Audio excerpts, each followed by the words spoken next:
All right, hello, wine-drinking people.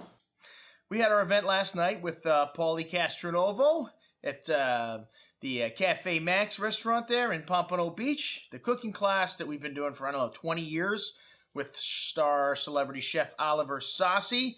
And we got Mice Bruce backing up Ollie now, and we've got Paulie, he was providing the entertainment yesterday at the show. I got there kind of late, so I missed most of the fun.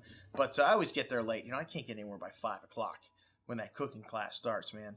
But I usually go around and talk to everybody after they've sat down and try to sell them some wine after they've had a little bit something to eat, and describe to them what we do, because at Cafe Maxx's cooking class, we don't take one wine and pair it with each course, okay, which is what we do at a lot of events.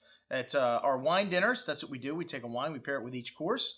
But at the cooking class, to me, the best way to learn about pairing food with wine is to have a good example, and then have an example that maybe not so good. So what I try to do is give you 4 different wines that are different stylistically.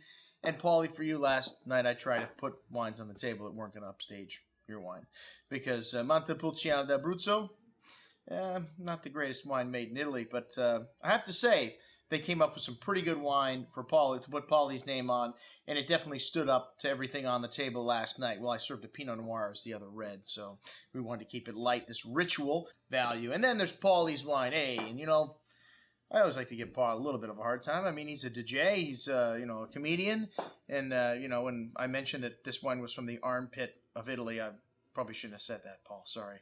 And I could see that you were a little hurt, a little taken back. So when I walked around the room, I did explain to people that there is no armpit in Italy. It's more shaped like a leg, and it's a boot.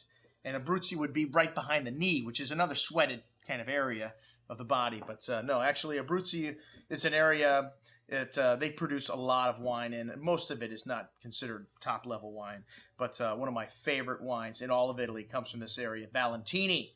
So I promised Paulie, the next time we go out, I'm bringing a bottle of Valentini, so he can see what the greatest wine is from this region, where he's actually invested in some property here. I thought he just was put his name on something, and he says nope. He says he's actually got a little piece of the pie. Maybe not a whole winery with the whole winemaking facility and everything else, but I think he's got a little bit of a stake in some of the vineyards down there. But congratulations, Paul. A really nice wine and a great event last night. We had like 50 people there. Really nice turnout, and just goes to show you, man, the power of radio. Still out there. TV, I don't know, not so much. But Paulie got a good following down here, and actually a really nice glass of wine. That's what I had to drink last night, folks. I'm your host, Andrew Lamposone, signing off for the Wine Watch, saying remember, always drink the good stuff first.